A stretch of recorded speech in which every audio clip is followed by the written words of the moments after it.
Good morning and welcome to the new episode of Becoming a Better Human Being. We face problems every day. Not a day passes, not an hour passes when we are not face to face with one problem or the other. And then we lose our cool, become agitated, and are out to find a solution to that problem. And often we are so short sighted that the solution is right on the table next to us, and that still is not visible to us because mentally we think that solution is something which has to be hunted for. This possibly is a throwback to our ancestry when we were hunters, and something which was very near to us we couldn't visualize. The fruit would be hanging on a tree and we are hungry. But then since we have been trained to hunt a hare, we'll go out and hunt a hare rather than pluck the apple and eat it up. And this results in A, wastage of time, B, wastage of energy, C, frustration because the ideal solution may not be there. And its solution hunting has two aspects. One is hunting a solution, then the second is hunting an ideal situation. And the ideal solution is never there. Never. Howsoever good it may be, there's always something wanting. You are never satisfied. And yet, most of the time, we are obsessed with the idea of problem solving. And that gets us so involved in the problem that the problem's nuances, that the simplest situation becomes invisible.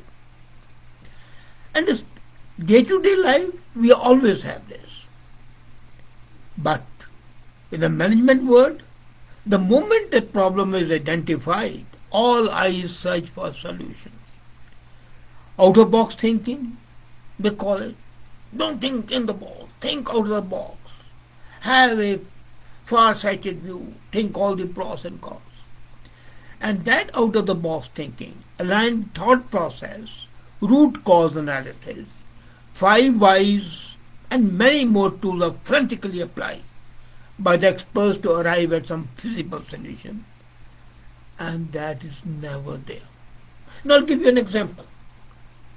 Yuri Gagarin, the first pilot in the outer space, had gone there. And those were the days when the ink pens were in prominent use. The gel pens and the ball pens had still not been hunted, and when you go into space, the ink would spill out. So, NASA set up 4 committees to find a solution. They worked hard. The problem was that in absence of gravity in the space, how would the ink pen work? And if the pen doesn't work, how would the astronauts take notes? Can you believe? Those 4 subcommittees to find ideal situation. Should the pen be different? Should the ink be different? Can we have a solid ink? Can we have a different way of writing? So there were 4 different committees looking at the different aspects. And they worked for 6 months. And they didn't arrive at a solution. And at a high-level meeting then, one janitor who was serving coffee at that time, he suggested, why don't we use pencil instead of ink pen? Lead pencil was an easy solution. And yet nobody, none of the experts could come up with this solution except that janitor. Such examples are galore everywhere. You see, our problem is, as human beings, that we want to magnify a problem. We forget that 90% of the problems are not problems. They're just irritants. Give them time and they'll fly away. So why do we waste our time on that? That is of two reasons. One is your ego. Well, I must be Archimedes so that I can shout Eureka and rush out and the people will crown me with laurel. It doesn't happen.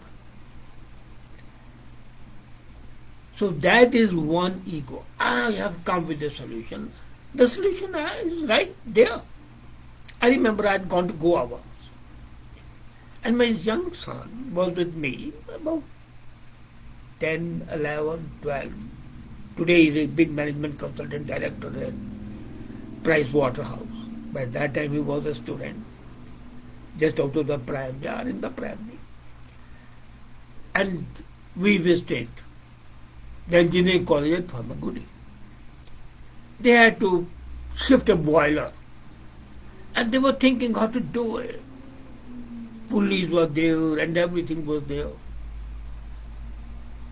And the professor of the mechanical engineering, he said, we don't have the whether to do it because we'll have to order special pulleys from Mumbai so that we can move them.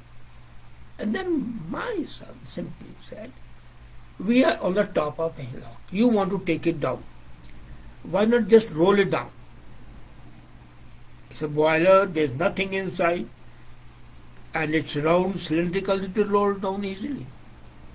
And then when it reaches where we want to place it, we can put it upside down. Why did we not think of it earlier?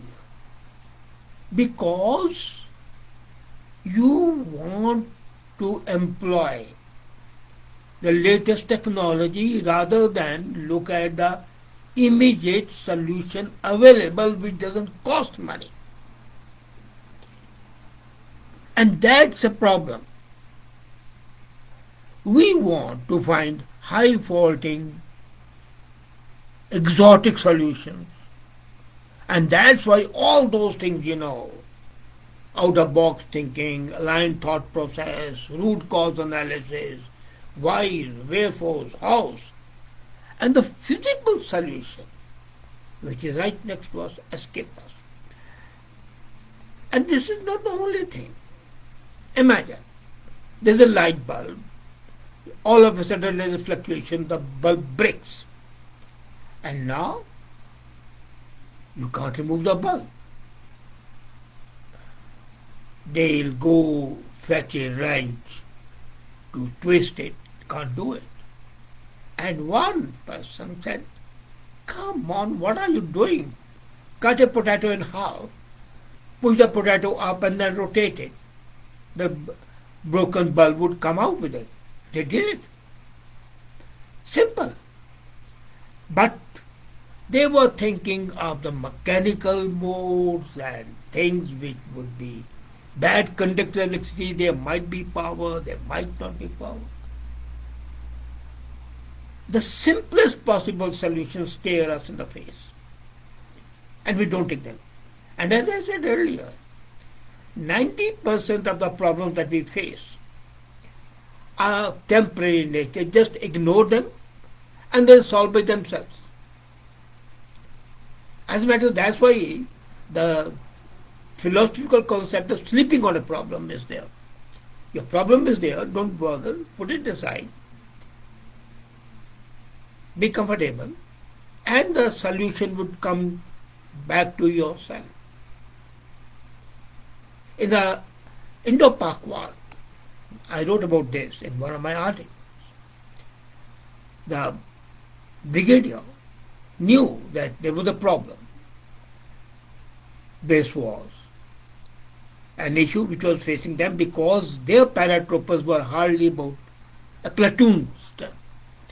And the Pakistan army was quite strong. Know what to do? So he came up with an excellent solution.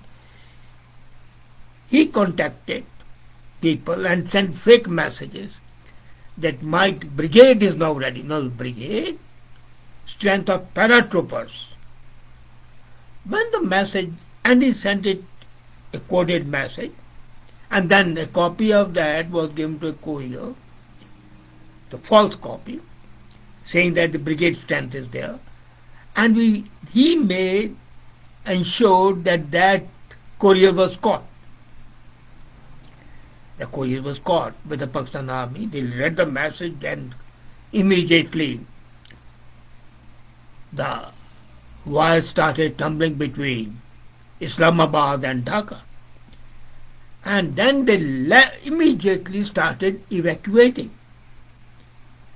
And this platoon itself could take over the whole Jalna area. Simple. He didn't lose heart, he didn't do anything, and the solution was just a brainwave. And the brainwave doesn't come when you are hunting for a solution, but when you sleep over it. Think about it, ruminate on it, let it go and work out in the subconscious. And when it's working in the subconscious, you would find that your problem is solved. It's very correct. When I heard somewhere that if you want to simplify a situation, what happens? Just remove the complexities. And then the most complex problem you will find is so simple that you think that, well, the solution is not a problem. This is a process of carving. You know, like a sculptor moves a statue, what does he do? Take the piece of stone or marble or whatever and starts carving. He doesn't make a figure first. He starts carving and then the figure emerges. So similarly, in a situation, just remove the complexities and that works wonders. But what happens really? Most of us add complexities to the existing problem with a false hope of simplifying it. Now I'll tell you, it happened very interestingly. There's Godrej, big company in India. Their soap manufacturing unit was facing a typical problem in its assembly line. At the stage of the final packaging of soap units into big boxes, one out of 1,000 packs was reported to be empty. It contained soap packaging and the cover, but no soap inside. Now this was a case of credibility of the company. How could Godrej send an empty carton? And then the integrity of the manufacturers was being questioned by everybody. So CEO asked all the top management to find a zero-error solution to the problem. Special purpose task force units were formed and the action began. And every team obsessed with the solution and made proposals. It took a few weeks, a lot of money, lot of time, and 2 solution options. So they came. And I happened to be sitting with Piramal. The CEO refused to agree to either of the 2 solutions because of the investment asked was much above the budget. It was not worth it. And then a young engineer who was just out of the college, had just joined as an intern, he said, "Sir, why don't we place a high-speed table fan across the packaging belt? With the force of air, if there is an empty pack, it will just jump away." And voila, the solution was there. That's why I suggest people stop hunting solution. Solution is there before you. So either the problem is solved by itself and it will not be a problem, or you will come up with a solution which is staring you at the face but you are ignoring it. The problem is we are too deeply immersed. We go down and don't see what is on the surface. A better idea is to shift your focus to something different at that time. and simply the situation, and the solution will involve in maximum of cases, and that has happened. I've seen it. You don't need to be Archimedes every time. No. Be a normal human being, and the solutions would present themselves to you. And then not only they'll be good, they'll also be helping you be stress free, less of cardiac arrest, less of gastric problems. So why not do it? That's why I say stop hunting the solution.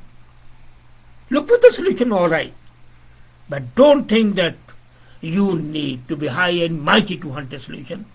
In 90% cases, the problem is so easy, devoid of the complexities. You would find it to be a normal thing which will either solve by itself or needs a very, very minor help, just a twist, and the problem is solved. So, look for a solution, don't hunt. Thank you.